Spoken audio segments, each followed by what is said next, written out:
First of all, I would like to pay my high respect to His Excellency's Baron, the Vice President of International University, and good morning, Mr. Constantine, the Head Department of English Department, judges, audience, and MCs. And good afternoon. Good morning. My name is Yuranya. I'm from F515. I'm here to talk about a sensitive and misunderstood topic and underrated topic as well, which is postpartum. So most of you right here, right now, may not know who I am and which topic I talk from first round, which is abortions. So abortion is also a sensitive topic which lead to a postpartum. Why? I remember I told you a story of a friend of mine who committed suicide due to people who did not support her choice on abortion. So I'm here to continue that story. Her name is Maria. She's a Filipino and she killed herself. But I'm here not to talk about those parts. I'm here to talk about another episode of What If. What if she didn't die? What if she is here to support me? What if she gave birth to her child and named him Joe or Gojo? So as you can see, the baby right here is not my son. I predicted as my friend's son, and his name is Gojo, and his mama name is Maria. So, Gojo, can you introduce yourself? Hello. Alright, so Gojo would love to share with you another what if episode, like what if his mama didn't die. So, what it has to do with my topic today, which is postpartum. As you may not know what postpartum is, I would love to give you a brief definition of what postpartum really is. Postpartum is a period, like after you gave birth, from 6 to 8 weeks, you get into this period. Every woman who, after they gave birth, you also experience postpartum. So, about one thing I would like to add in this topic right now, I will talk into two parts. The first one is postpartum period. The second part is postpartum depressions. So, let us talk to postpartum period. Postpartum period is, like I said, is a small period after you gave birth, you experience it. So those are the causes. So secondly, I would love to talk about the treatment right here. Treatment, all you have to do is just getting enough rest, eating healthy food that contain vitamins, proteins, and minerals. As we can see, I am skinny, so I don't think I will be able to live. Or let's say, I'm not healthy enough to carry a child, but that's not the case here. So all you have to do is just eat whatever you want, but make sure it is healthy. And another thing is that stay hydrated. No matter how you want to stay alive, don't forget to drink water. Another thing I want to talk about the treatment. Additionally, just be yourself. Take plenty of rest and talk to your healthcare provider, partner, or let's say your husband. Another thing I want to add is move on to the next part, which is about postpartum depressions, or we call it in short PPD. So what does PPD even mean? So I would love to perform, not dancing or singing, but perform. Hello, Gojo. Hello, Mama.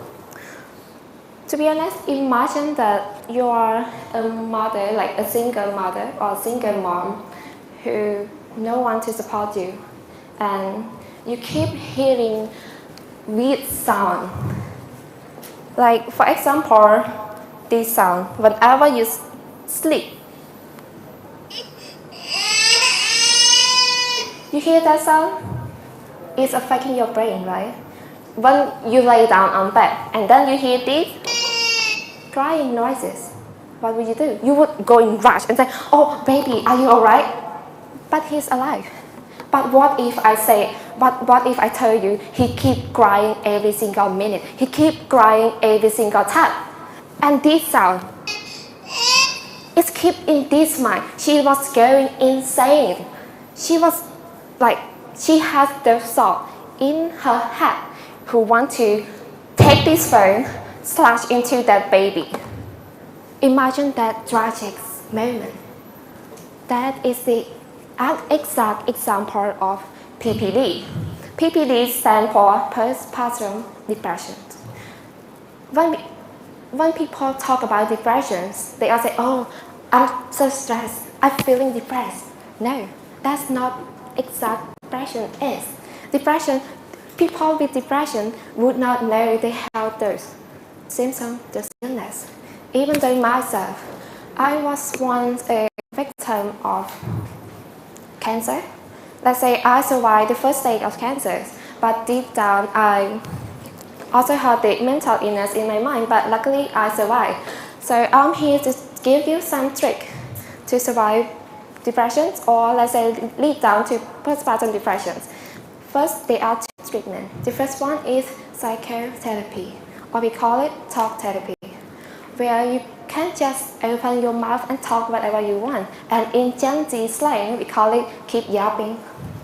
But another treatment is medical, or is medicines, or based on the source that I research on is microvalentcleaner.org. It mentions clearly there are three treatments. The first treatment is called SSRIs, which and another second treatment is quite similar to the first one, is SNRIs. Those weird syndrome is some kind of pill that you swallow it before after having milk, and girl just it kind of affects you because it needs at least 1 week to affect your brain right here. And for this stage, it was researched on 2019, so it's quite new. There's some kind of IV injection, which is call it so based on the new England New Medicine Journal, it's also mentioned that it is effective, and you can only need 3 days, or some said less than 3 days, for it to move on to your brain. So another thing is postpartum depression. So I would say many of you may misunderstand this kind of state because there are only 50% of people who experience those kind of illness.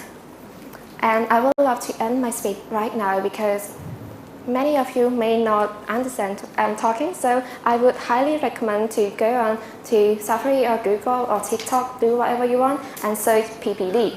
You may see that there's a last document. So I researched it on YouTube.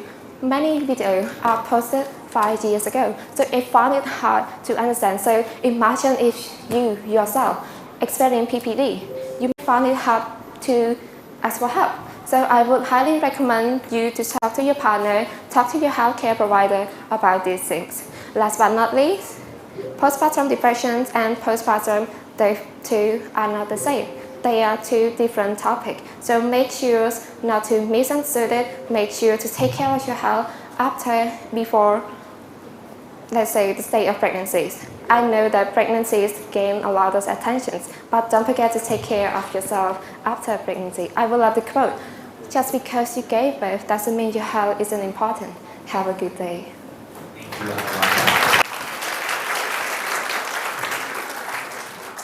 Good morning, His Excellency Nabarom, the Vice President of International University. Good morning, Mr. Kanchantur, the Head of English Department. And good morning, our honorable judges and our lovely students. Today, I am Tossing Harrison Hawk, and I'm here to talk about a special topic.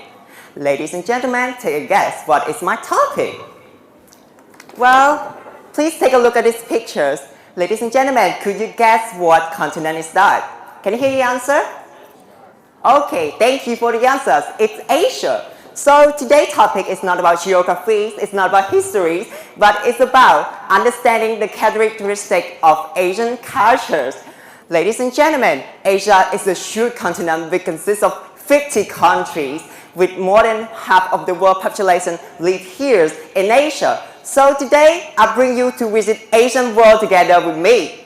So I have 4 points of 4 characteristics of Asian culture. The first will be about collectivism. The second is seniority. The third, high contact cultures. And last but not least, heavily influenced by religions. So without any further ado, let's go to our first point, which is about collectivism. So what is collectivism, ladies and gentlemen?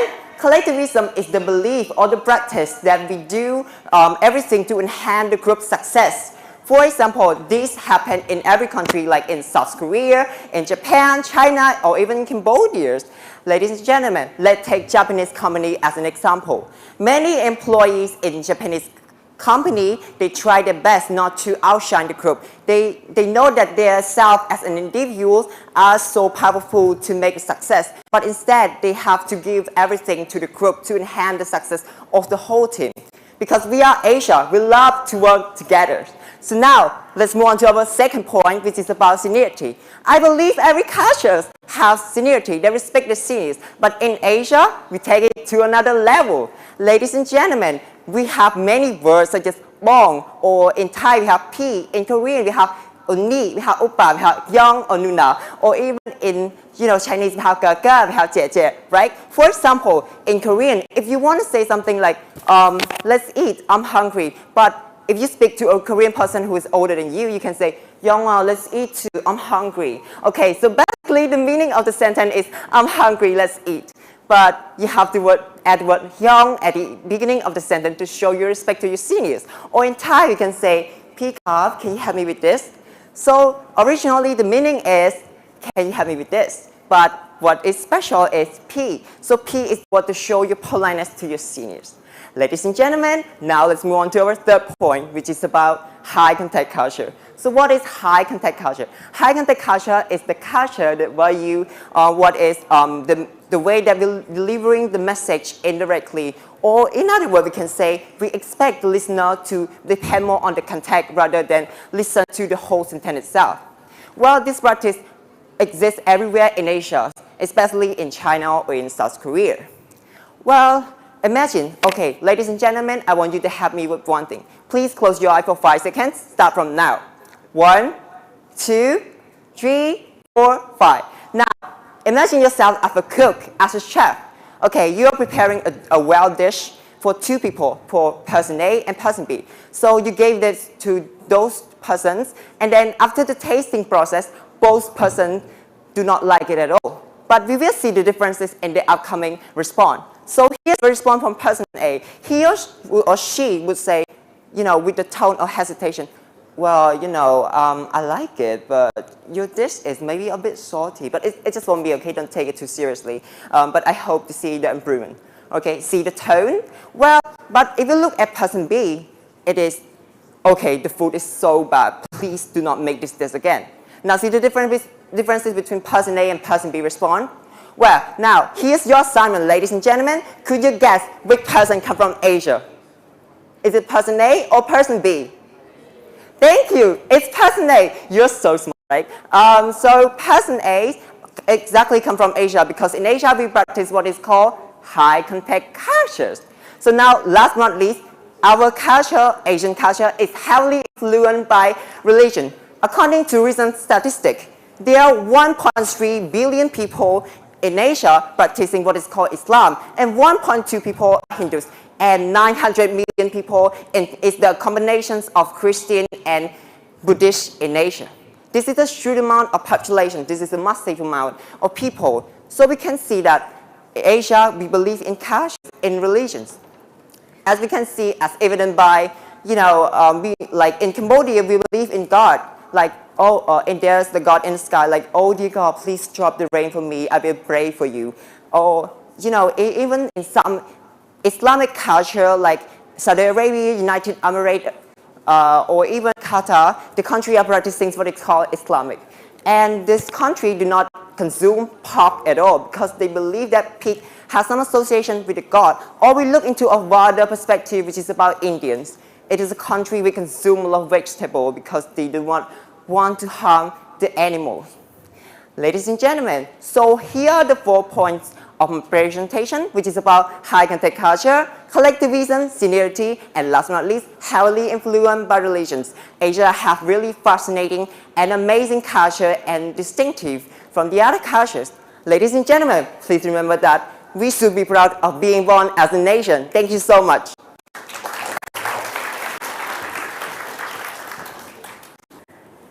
Everyone will cheer and happy and glad to be let the man to be a leader or the business owner, but because they may think that the man all can do everything that women cannot do. So do we wondering about what are the things that the woman cannot do? The most important thing is some women are become a leader or some women are born to be leader. So first of all, let me pay my high respect to His Excellency Nat Barom, Vice President International University, and judges, staff management team, lecturers, and all my contestants. Good morning. My name is Nizapa, which is from Faculty of Business and Economics. So today, I'm truly privileged to be here again to talk about the women in business. So before going deep to the topic, let me introduce or define the word business, which is mean we making money from just like from selling or supplying goods for a profit. So today I've come up here to show that not only men that can do the business or run a business or can be a leader, but women can do as well as a man did. And also today I'm come here on the stage to represent of the women and the behalf of the women that want to shout out to the audience to show that not only men can run a business or can be a leader in a company, and also women can also just like manage their company or manage their business as well. And also when we are become a woman in business, you will know that you will realize that business also can have a right for a woman to do it. And also men can do, but they may think like, oh, they are amazing, they can teach, they can manage, they can control the business by themselves, but women cannot do anything. But here is the wrong thing that the men think, because some women they have more talent and sharper than a man, because they may born to be a leader and they have flexible. They can be just like they have a responsibility to do or to manage their business well. Here I will talk about one woman, which is Clara Blackley, which is the founder of the fashion in America, and also she is American. Just like she born on 27 February 1971, and she is the most important people. Just not too famous, but she's only for the fashion model or the fashion creating just like this. And also they may think that the fashion is not important. If she is the famous one or she is the woman in a business not so successful or not famous just like this, they may not recognize her. But I was the one who just like research from her because she has the unique style or unique challenge in the business because she was smart. They said that they don't work hard but they work smart. So women are being flexible here, and also I recommend just like all the women here may start from your unique style or unique challenge to challenge yourself that you can do it or not. But actually I encourage you all to be brave and encourage yourself to be start from your 0 to 100. Everything is possible, trust me. And you can start from your basic, just like basic management, because management we have basic class or beginning class, you can learn from it. Just like last round I was taught about management, just like we have five tasks important in management just so as well. And today women in business, as well as you heard that I talk about, women are so special because if we think about the gender before, men and women are not the same. Just like men are powerful than a woman, but nowadays in society you can see men and women are the same. No one are powerful than anyone. So let yourself rush and make yourself clearly and make yourself be successful, or can be a woman in business someday if you want to do as well. And also I am here represent of the business and economic, and I'm the only one here, but I'm not too just like nervous because I want to share that women are the most powerful in this world. No matter what, no matter how you manage their work or how hard of the business is or how hard the problem that you face too. But remember that yourself is powerful than others. Make yourself powerful and make yourself with energy, because some men or some women, they may think that, oh, you are not so strong, you cannot do this, you cannot run that business, you cannot do the fashion. But trust yourself and love yourself and being yourself, and try to do all the things that they talk, just show them that you can do it, not the way that oh, you are so weak, you don't do this, you don't do that, and then you stop. That's why you are just like as they say, you are the weakness. But if you want to be a stronger woman or the successful woman, you can rush but don't be rushed, step by step. Then you will see the result that you got someday. And actually, I think that a woman cannot be low, because some men are supporting. Just like if you have a boyfriend or you have a husband, but he is supportive, you have to be stronger. But your boyfriend or your husband will supporting you by your back. And also we have to learn from the other businesswomen or businessmen as well, because they have a unique challenge to show all of you and trick in a business or run a business. So in a conclusion, I want to talk about the woman in a business, or just like we have to make yourself in a right way and a right position, because the way that you did is also the way that you think. Because if you plan that you can be, I want to be a businesswoman, and then you just not walk on the right way, then you will go to the wrong way. Then you cannot make your plan successful. So make yourself in the right way and the right position, and love yourself, push yourself to the right way, and also just learn from what I talk above, that you can be a woman in a business to show that others are good as us, and also we are going to make yourself just like, oh, I'm a greatest woman in the world. That's all for today. Thank you so much.